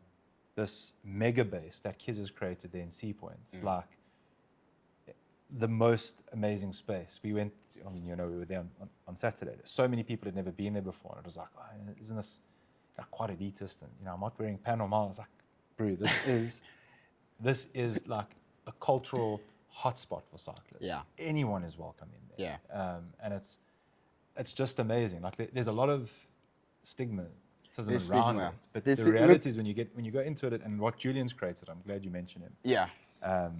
In terms of taking it a step further and really like removing any barriers for anyone is just mind-boggling. Yeah. What he's been able to pull off there. And it's, again, I hope someone who's watching this that maybe isn't on a bike realizes that you have no idea how positively it'll change your life if you just get on a bike and start riding. You don't have to be, lycra'd up. You can be rolling in your Vans. You can have a t-shirt on. Yeah. Like no one gives a shit. And Genuinely. people just are happy that they're just stoked other people are riding. And the more people that ride, the happier people will be. And it's just like, and if you lean into it, you've got no idea what it'll unlock for you. Honestly, dude, lean 100%, dude. Like, and I'll be real. I've had that feeling of stigma where I thought I wouldn't fit in. I thought, look, my body looked a lot different in 2023. I felt like I wouldn't fit in. I'm big, I'm this, I'm that. And I did have those like, those feelings where you're like, oh man, I'm not gonna fit in with these guys. I don't look like them. I don't wear what they wear. But I can honestly say, just go and see for yourself. You'd be surprised at how welcoming people can be. And something that I had to do was I had to let go of that thought and that worry that I wasn't enough. Because that's something that also exists where you worry that because you're not riding the routes that they ride, riding as fast as they ride, all those things, you think you're not supposed to be there. When in reality, my bro, just go. Just go. In a retrospect, I'm like, I wish I leaned in even more. But this is how the journey played out. Because something I want to highlight is you can do it at your own pace. You can do it. One thing I experienced sometimes was like I couldn't keep up, and I that made me feel a little bit like this and like that. Go at your own pace. I got here today by really trusting this idea I had, where I sat and I'm like, what would it be like if one day I could own the standard bike of my dreams, and I looked a certain way, and I wore the kit that I liked. I sat there and I saw it in my mind's eye. I saw it in my head. I didn't know how I was gonna get there. I didn't want that to be like I'll only be happy then, because I was happy. I honestly, even when I was a little bit heavier, I was happy with myself. I want people to know that you can celebrate who you are, celebrate your body, and if you want to get better, if you want to improve certain things, do that. But you have to start with like, yo, I'm happy. I love who I am. I'm here. I got to this point, and I want to make changes. I want to do things in a healthier way, and this is what I'm going to do to get there. Because if I didn't acknowledge where I was at that point, I would never be here. And big shouts out to the community that welcome you, that make you feel like, nah, it's calm. You can be here. You are welcomed here. This is for everyone. Bikes are the connecting point to really to so many, not opportunities only, but friendships and bonds and healing, to be honest, because there's quite a few people that I can really say in certain moments on bike, very specific, on bike now, that, they help me through a rough patch. Like, it's up to you at the end of the day. How do you interact with that? It's resonating. So Like, how do you interact with that community? Because you see it from the outside and you're like, who are these guys? But it's like, nah, like, go there. And if you don't want to go there, go somewhere else. But just give it a try. Just give it a try, dude. Like, community, big part. And one thing I need to mention is cycling. I keep referencing this because I'm talking about the standard thing. But 2 years ago, I had to move back home to my parents, and I would say a lot of this bike standing behind us right now comes from that point where when I moved back home, I was in a very rough space. I was in a very, very, very rough space. Just gone through a breakup, family's going through a lot of things. I am 50 kilograms heavier than what I am now. I'm broke. I'm not getting any illustration work in. I am just completely lost. I can honestly say, without a doubt, like I could even get emotional. I probably will get emotional on it. The cycling at that point was the only thing that I had. The only thing I had. Where I was going through absolute mental turmoil. I couldn't sleep. I had insomnia for like 4 months. I was in a bad space. The only thing I had, I would get on my bike and would go for a ride. When I moved back to my parents, I'm isolated, no community, no friends. I would get on my bike and go for a ride. Whether that ride was long or short, I would get on my bike and I would go for a ride. And I want to throw that in there just so that people know. Whether you're running, walking, whether you have a bike, whatever, if you're in a space where things are feeling very heavy, just take a walk, hop on your bike, go somewhere, and try and do that as much as you can. Yeah, shouts out to bikes. Sorry, I don't want to go into tangent. I had to throw it in there before I think of anything else. it'll resonate with a lot of people. Yeah. Now, I hope it does, dude. Including Like, the one sitting opposite you. I feel you, and I hope that message lands. Yeah. I hope a lot of people see that along with other things you've said, because it's, yeah. yeah, it's a real one. I don't want to get too deep into that. Yeah. You know, however I can, I'll share. I'm glad you turned that corner. Well done for shedding 50 kgs. That's no easy feat. 2 years of my life. Thank you. Man. Well done. It doesn't matter what you're doing. That doesn't come easy. Yeah. And once it's gone, it's just so good. Dude. It's just like I'm not even gonna lie. Like, you know, like I loved me then, and trust me, I love me now. But it's like this. There's so many things that's like, yes, man. This is like this. You feel so healthy. You feel good. You know. I could see that on Saturday when I saw you there. You were like radiating. You were just like, I think I'm gonna go out and do another 10Ks. Which I didn't. It was, and it's like you can just. It's infectious. It's just like it's just such a good. There's a feeling in there, and I guess with the weight loss, because that's also another touchy subject. With the weight loss, I just want people that maybe they're not there, maybe they're unable to. There's certain things that they're still figuring out about them. Because trust me, I'm still getting used to this body. I have stretch marks on my body. There's a lot of things that come with it, but there's really something about just the health element to it, where I can honestly say I feel so much better. I feel life's not perfect. Things aren't all figured out. All these amazing things, but I can really I can wake up and say that my body is okay. My body isn't screaming for. I was pre-diabetic at one point. My body doesn't need pills to function. Just certain things that I can really tap into and be like, yo, good job on that. Yeah. Because you're saving your life, and health is wealth. Health is wealth. Yeah. Standard, eh? They then just through social media, through the artworks I was doing, they started liking some posts, and then Max, who's the owner of Standard Bicycles, he at one point followed me on Instagram over the last 2 years. And I think that's when I knew. And he would comment on the artworks and he was like, yo, this is dope. You know, the owner of this brand is like saying, this is amazing. Like, he likes my work. It's so cool that they're in that detail, man. And you know what I mean? Brilliant. To me, it's like whatever bike brand it is, if this dude made that effort to literally come and comment on my photo that I posted of this drawing I did, it's like, that's so nice. Yeah. And it made me want to do more, and it made me want to keep cycling. It made me want to believe in this idea a bit more. And just for the sake of storytelling, for the sake of storytelling, I intentionally reached out to Max. I tapped in with Max and I told him, yo, I love what you guys do. I've done the whole YouTube deep dive and Google deep dive of Standard, and just showed him the appreciation, not just through the artwork, but through a text or through a message.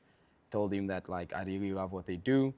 He responded, and we started having a conversation around bikes and art, and around what he thinks of my work. And I told him, yo, can I send you an email telling you a bit about my story? Which I summarized right now, moving back home, losing my job, essentially, my parents going through a lot back home, my dad losing his job, my mom losing a job, family going through a lot of things. I reached out to him with that story and with what cycling means to me and what it has meant to me ever since going through so many things. And it took him a while, because busy people, but he got back to me via email. He got back to me. And I was like, nah, this dude really cares. This brand really cares. It's more than just bikes. And that's something I want to shout. It's like, we talk about bikes and cycling and all these things. There's a lot of statistics and this and that, but it's always deeper than just the ride. It's always deeper than just I'm getting on my bike in my Panomar gear and in my this and that. It's always deeper than that. We know why we wake up at 4 a.m. to go do a ride. We know, that's something I want to champion. And we started having that conversation me and Max and the guys over at Standard, we started talking early this year, or at the start of this year, essentially. And not to skip any steps or skip any of the story, but in March of this year, we had a conversation and they brought up, why don't we sign you? And yeah, today I'm a signed ambassador for Standard. Fucking legend. Dude. So deserving. Dude, I'm so thank you. stoked. Thank you so much, man. It's nuts, dude. It's nuts. My favorite bike is the Fatfinder from Standard. It's in a size 56. Stram Force looks good. Tramforce 2025, boy. Braking I- on that is phenomenal. Yeah. Proper The one reach finger is the reach is also very nice because people complained about the It's so reach. easy to bring it in. The ergonomics on the hoods was fixed, which is sick. Paint, what can you tell me about paint? The color is called the Beetle Green Okay. colorway. It's a steel frame, Columbus steel tubing, carbon fork, standard carbon, so made in-house, is that the word? Designed in Berlin, Germany, and made in the Czech Republic, a European affair. I've nicknamed my bike Sade Adu. I like nicknaming my bikes That's easily the best nickname I've heard. because it's a smooth operator. It's such a smooth ride. This bike champions, it's a classic frame, relaxed geometry, not too aggressive, but such a smooth ride. Integrated bar stem brings Yep. a bit of spice in there. It's know- comfort, but there's DT6 wheels. Oh, it's just like, I mean, this is the influencer's bike. No one sees this and doesn't want it. Like this just makes you want to go and cruise Type of vibe, with your bros. It's This is like 3 coffees, 2 croissants. Yes. But I'm still gonna absolutely bang it down. Seikaborsi back to Clubhouse. Like, without a doubt. Yeah. Without a doubt, dude. Physique saddle. The stem is also from Standard. They do their own integrated stems now. Just an absolutely beautiful bike. I love steel, by the way. Like, yes, I know carbon and all these things, but a reason I also really connected with Standard was because of how much they care for steel and aluminum frames. It's to me, it's like, it's it's a trend at the moment. into minds. I rode a curve. I went to France.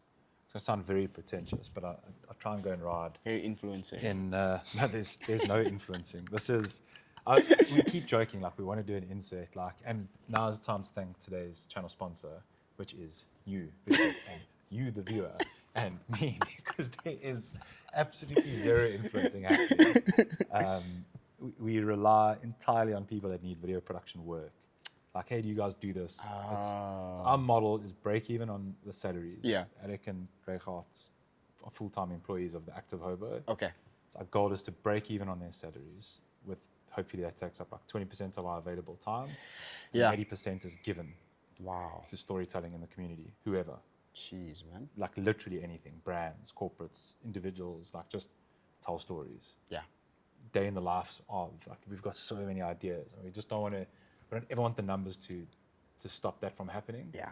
And we know there's enough brands and corporates and people out there that are like, we love what you're doing. Yeah. We need this thing anyway. Here's a paid gig. Oh, man. Channel sponsor, thirsty. I need you to start paying to have these fucking bottles in this video. I won't swear in future ones. But anyway, that's I hear you. joking but serious. And when I rode that, so I try and go every July for a week. It's my therapy. I have the most amazing wife in the world. She's just the fucking best. And she's like, go take the week, go just ride. So I stay in the cheapest, shittiest Airbnb you can find. I've stayed in Nice before. Oh, man. She works owns an audit and advisory firm called Moore, which is a global network. And be very close with a partner in Monaco. Okay. Legend named Andy Gallagher. And he says a really good saying, life is a thing that you do when you're done cycling your bike in the morning. It's like, it hits so deep. It's like, start your day with that. You can't start life without it. Ignore the numbers, like just ride your bike. Yeah. And I rode that titanium bike there because I broke her Bianchi that I took when I went there, because I knew I was going to go into Italy. I was like, I have to be on your Bianchi. Like, love, can I take it? We ride similar sized bikes. broke it, got it fixed in Monaco, hideously expensive.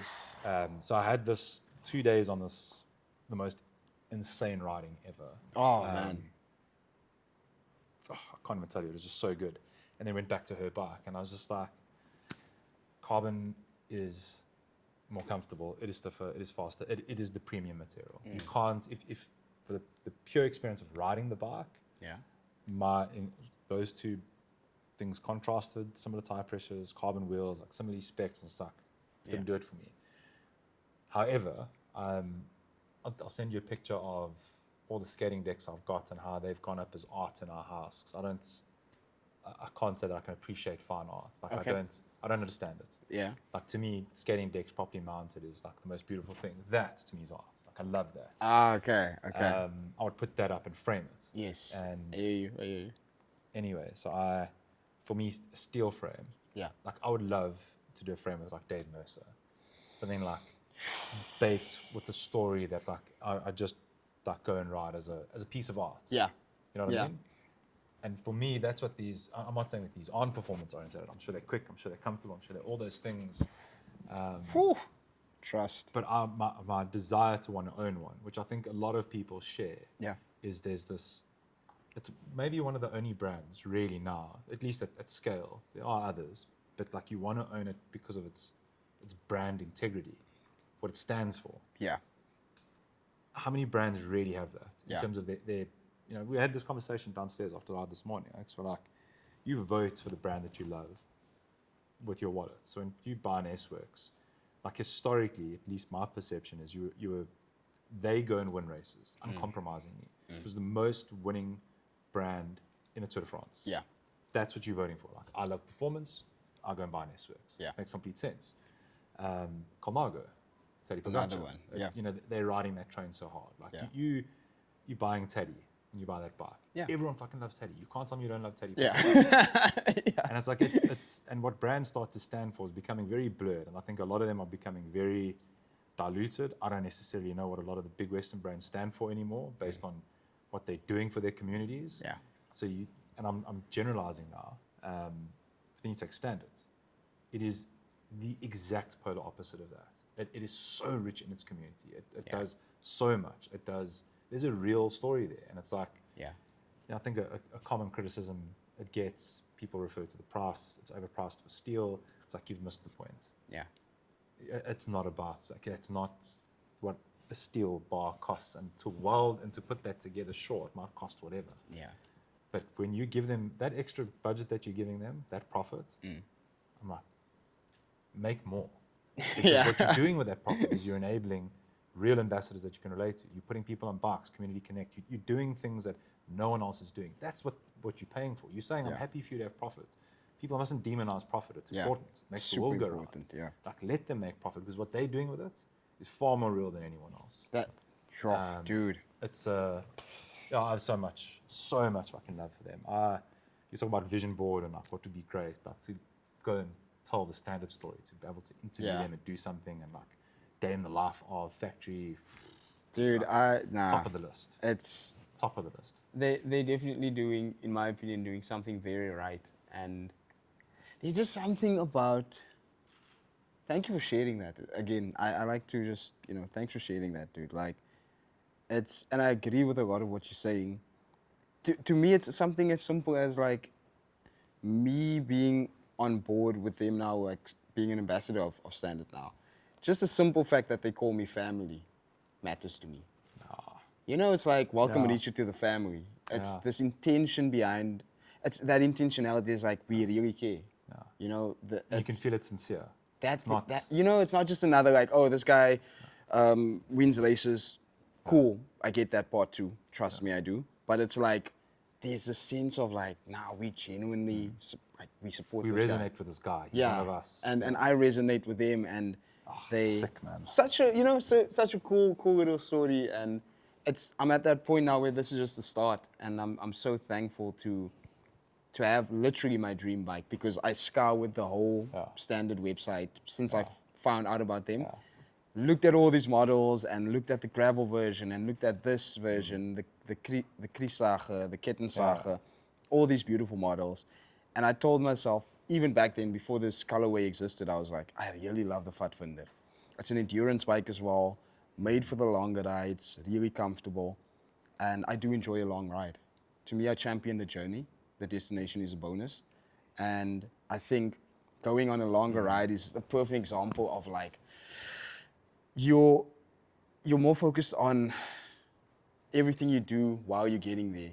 And getting there is just like this bonus, you know? But that journey part, this bike is a representation of like, go on that long journey, see where you end up, but make sure you enjoy that ride. Make sure you enjoy that journey. Go for the coffee stop. When you want to push for, 30 k's per hour, whatever, but like, have that croissant, take as many photos. I love taking photos. I love making videos. Yeah. Just celebrate the ride. You know? This is my 2026 ride vision. Everything you described. Come on, man. That's the yes. Yes. I shout out Standert. Nah, really. I'd find God, I can feel a hole burning in my pocket. Yeah. Hey, let me know. Like I can go for it. I'm not joking. It's on the. But my first steel bike has to be A Curve or Mercer. a Mercer? It has to be. We're actually going to him tomorrow. It's going to shoot. Wow. Doing a little thing on site there. There's something there. Yeah. But I know I'm going to own one. There we go. It's going to happen. There we go. But I'm only going to collect it when they let me come and tell the story at head office, and then I'll figure out how I fly it back. Probably an on-site collection. Yeah. Manifesting the future, yeah. Yeah, man. Speak it into existence. That's a real thing. Yeah. That's a very real thing. It really is. It really is. As real as that bike is. But nah, definitely, man. The Thank bike aside, something else, and this is just I'm not going to try and run through every sponsor you've dealt with. That isn't what we do here. you. Yeah. Those shoes on Saturday. Yeah. So, Adidas. You're expensive to hang around with because you see things and it's like, fuck, those look sick. And I've been back and forth on these Adidases, like, what's the right shoe to, like, I want to run 42Ks before the year's out. I'm not a runner. So I've got this month. Okay. I got. Speak to Rob. Want to run 42Ks, Rob? You ran 21K yesterday. Okay. You want to run 42 before the end of the year? Okay, let's do it. Week after next. Some, like a random, like when everyone else is doing boring shit, just like Rob and Dave uploaded Guys, 42K. this is on camera. This is on camera, guys. Remember? So and it's important to have these ridiculous ambitions because then it's like you justify, like I need To buy. shoes Yeah. to do it. Yeah. So, but I'm an idiot. I buy with my eyes. Like I like how well it performs is like kind of important, but the Jody, it was he's coached Adidas. He's just absolute legend. Yeah. He's involved with 226s, and he was doing a run here actually. We were doing a recce run for the 226s event that we did. Yes. And he rolled in these, and I don't know what this is made out of. I didn't know what the model was. Mill drop, carbon plates. Yes. I don't know. It's Okay, like, yeah. I had no idea. But they look sick. Dude, like And I mean, feel how light that is. These So off I are went, the- bought those, and then Alex Oh. like, listen, you can't train on those because they're made for. it's a race shoe. So you Yeah, it'll make racing. you weaker if you train. I don't know. There's a So whole. then they're like, what you need now in the head. I need a new pair of shoes. Okay. That are for training. Yes. And then this is like swirling around, and then I saw your shoes before I saw you. But I was just like, I'm like, ding, ding, ding, ding, ding, ding. So what's the deal with the running? Where does that fit in? Is kind of what I'm getting to. Okay. Okay. Can you tell me about those shoes? Like 1,000,000%. not an Shouts out. Adidas promo drop, but I really do want to know about those 1,000,000% will share that with you, Dave. Firstly, shouts out Adidas. They're cool. Let's go to the running first because the Adidas I'm wearing now, the ones I wore on Saturday are the Adidas Adios Pro 4, these are the Light Strike 2s, Prime 2s. Adi Zero Prime 2. Right, yeah. So the Adios Pro 4, those, funny enough, the guys over at Adidas are letting me test out because in an interesting way, I connected to them and I connected to someone at the head office, and we went for a foot scan, where they checked out the way my foot, how I run. I was running on the treadmill, measuring my foot and all those things, and then they were like, "Yo, try these out for a couple of weeks. Let us know what you think." I'm not signed to them. I'm not they're not giving me free product or whatever. I'm not promoting them in whichever way. I just like the shoes. They were super cool to be like, "Yo, try these out. No strings attached. You can do whatever you want. You don't even have to talk about them." But I can honestly say I love the shoes. They were they are so good for the type of running I'm doing right now. That model specifically, I would recommend for tempo runs. So that model, it has a wider midsole, and it's a fast shoe. I've run my fastest runs in those shoes. You're selling the shoes. I really, but this is just my experience. If a shoe brand wants to sign me or anything, by all means, I'm do saying that. you're selling them to me. So I'm like, I'm at the counter. I'm just like, I'm just saying they're a really good shoe, and yes, it is fast. it's fast without a doubt. All of my Too fast that it shouldn't be your training shoe. It depends on.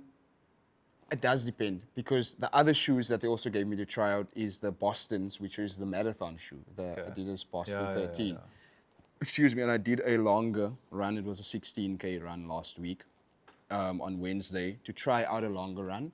And obviously my pacing was a little bit slower than the tempo run, but it wasn't as comfortable on my foot as I thought it would be. So it's very dependent on you. I would say go for a foot scan and tell them, I like the Adios Pro 4, they look sick. Do you think I should run in these if I want to do this like 42K? Is this something Adidas offer to people, that you can go and do that, or do you kind of need to know someone? They do offer it, but I can also not be too sure right now, because my whole instance was... I didn't know you could scan a foot. Dude, like they tell put you what shoe they to put buy. a like USB into your inner sole, and then you put that in the shoe, and then you run for 5 minutes at whatever pace, and then they tell you, oh, you step more on the back or on the side of your foot, so you need to take that into consideration. And Shit, that's interesting. but on the running, the reason I started running was because the previous bike I had was broken. So the what do you call it? Chainring had some issues. The back tire had some issues, and I actually just couldn't ride my bike. I couldn't afford to fix it. I didn't have the means to do it, and I was in a weird space. This year still, it's been very. Even right now, it's not like I'm signed to Standard and now I'm like living my best life. Like things are still very in a position where it's not all set up, and things aren't as great as I would like them to be, but they're in a place where I can move around and do the things I need to do a little bit better. And I just started running, and I really enjoyed it. Like it did something for me. I'm enjoying running more than cycling right now. And that's cool. Running Like, is, Dan Loebscher coined the phrase, running is pure. It's just like, I don't know put that on we'll your feel that way shoes. after 42Ks, but not the next morning. probably not that day or the next morning. or that but week. There's something about it that is just so you put on the shoes free and you pure. go. And I didn't know, it blew my mind that shoes could make you faster. It's so ignorant of me to think that, but I had these. Everyone has a pair of Asics somewhere in their cupboard. Yeah. And they, like, no disrespect to Asics, the new ones are a lot nicer, but The new ones are ugly. Like Brooks and Asics, it's just like, surely the oaks in the design department could just peek over the divider to Nike, Adidas, New Balance, and just like, certain design. I know it's subjective, but I'm always like, I buy into the Asics heritage, and like, because it's got this like pedigree thing. They do have. Where we buy the ours, like, make it pretty. Make it, yeah. And anyway, so I've got these Asics, and these things, it's like notably different. Yeah. Crazy. You can notice when you're running, you're like, I've got a spring in my step, or something's happening here. Because I shaved minutes off PBs on 10K. Like, I'd never gone under an hour. Never. That's And amazing. it was like a 52. That's something stupid. I was like, bro, what the fuck? Nothing changed just other than the shoes. no, This is sounding a lot like an Adidas advert. It really isn't. but It's unbelievable. it does play a part. Yeah. You know, once you really like, if you're running regularly or whatever, then you start realizing, nah, man, like I'm a these- hacker. I go run when I can. When I'm not cycling, I run. There's no Yeah. numbers. There's no Yeah. coach. There's no splits. There's no. I put shoes on. Same. We've got this magic loop here that goes out to Fisher, comes back through Kolk Bay, and you come up. Oh. So you see Musenberg running that way. And when you come back on Boys, you see the wine farms and Table Right. Mount. It's actually How long iconic. is it? It's 22.26 Ks for 226s. We've recce'd that route. Okay, But okay. there are shorter versions to Okay. make it more palatable. So we can do that twice as an option for our route. It's quite you- gnarly. I support you guys. I'll be on the bike. You guys do the 42. Well, give him a camera. Yeah, I'll be following along. And that is, yeah, man, it's Shouts out running as well, man. Like just Huge. moving your body like that. And to add to that, the running, and also I also want to. This is like counter maybe brand wise, but I'm not signed to anyone. Thank you to Puma as well, because when I did my first race, I reached out to Puma again, putting myself out there, because I've had a relationship with them through illustration work I've done in the past. cool. I reached out to someone I knew at Puma, and I told him, hey man, I'm doing the 15K Easterns. It's called the Easterns Run in Brackenfell. It's my first ever race, doing a 15K, just signed up for it, and I don't have running shoes. Would you be able to help me out? And they were like, yeah, here you go. Shouts out to Aiden. I just want to like tap into those like people that actually have helped me out, because it's so, I've been running in those shoes since, and now having this little communication with Adidas as well. Thank you to you know, to Reese and those guys that have been giving me these opportunities, because it's, you know, whatever brand it is, like there's people there. Like I say, man, when you're gonna spend money on your stuff, think about what those brands are doing for your community. Yeah. Like, I don't give a shit what the ad commercial looks like anymore. Like, knowing the brands that are involved at a community level, doing stuff, Yep. that moves me. Yep. Point blank. So yeah, kudos to them. Kudos to them. Kudos to Mr. Simon Stofberg, who has been on here. Absolute G. When my previous bike was broken, he gave me his old tires when I couldn't fix my tires. He reached out, Don't get me started on Simon, because yes, what a guy. inspirational. I really appreciate him, because that's also just so crucial. I didn't have He's tires. gonna have to have watched like a 2-hour podcast to see that, so we might need to do a cutout of that. We cut wherever, we do a teaser, whatever. Whatever we need, I'll send timestamps. Just shouts out to them. We'll have a timestamp just for the Simon Stofberg. Thank you. I'm also gonna have my moment quickly. Thank you, Oakley. The guys over at Oakley, they hooked me up with these. Again, trusting my vision, being super supportive. I appreciate That you is cool. guys. These are the Spheras. Not gonna do a whole ad, but I feel lekker in them. And another one, Quack Shoes over in the UK. They're in the background over there. Thank you for Those are sending seriously good looking shoes. the M3A. I really appreciate the brand. Thank you for sending those through. Just want to highlight that, because, yo, man, people at You the have root. have to say thanks, and it's more. It's Yes. not so much. It's one thing to say thanks. For me, what's more important? Anyone that's, I hope everyone gets this far into the video. Know the brands that are doing stuff. Yeah. Because a lot of them just say no. The majority, in fact. Yeah. So where there's a brand that is going a bit beyond and enabling, man. it's good to know who's doing that, because otherwise, how do you know? Yeah. The people So- at the people are at the core of these brands, and I just want to shout them out, because a big lesson. I don't know how we are on time, but a big lesson to me has been recognizing the people that are in my corner, that support me, that root for me, that want to help me, that are there, recognizing them and giving them their flowers. Thank you so much to all these people, Standert, not just the brands, but the people back home, my friends, my family. Just thank you so much. This is definitely the start of a new, I would say a new journey for me. I call it chapter 3. Chapter 1 being 1 to 10 years old, chapter 2 being 10 to, or chapter 2 being like 20 to 30 years old, and now me turning 30 next month. I'm calling this chapter 3. I don't know what this has in store for me, but the people that have helped me get here, I want to give them all the flowers. Thank you so much to them. Thank you to them as well. Away. Thank you for getting this incredible man to this point. Hey. I'll be very eager to see what your 30s hold. And while we're giving flowers and thanks, thank you for being willing, for coming through here, to Rob, for bringing you, making it possible to have a bike in the background, for committing to a 42K with me. I feel like this is gonna happen. This will happen. We've committed. It will. Social pact.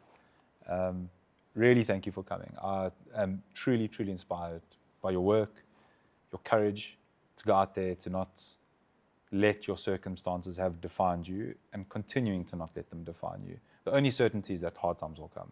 Yeah. How people choose to deal with that is entirely in their control. Nothing forces you to be an idiot, to give up, which is often the easiest thing to do. So thank you for coming to tell your story on this platform. I have enjoyed this thoroughly. This is, like I said to you earlier, this is holiday for me. This is Man. These are the absolute highlights of my I want to say my professional career, because this doesn't feel like work, but I really, really, really appreciate it. And I look forward to being a part of that future journey of yours, telling the story. You've heard my lecture on the space. Know that it's here. Thank you, man. And that me and the people here are in your corner. I look forward to some collabs. I've had like 17 ideas swirl around while we're here. Keep doing what you're doing. Away. Congrats on getting this far, and look forward to some runs, some rides. Definitely. Some clubhouse coffees, some active hobo ones. Definitely. And, yeah. Very important. Onward and upward. Good luck for chapter 3. Thank you so much, man. I appreciate it, Dave. Yo! Sheesh! Come on, man. enjoyed that, Thank man. you, man. Thank you. Thank you. Yeah, what a That was time, bro.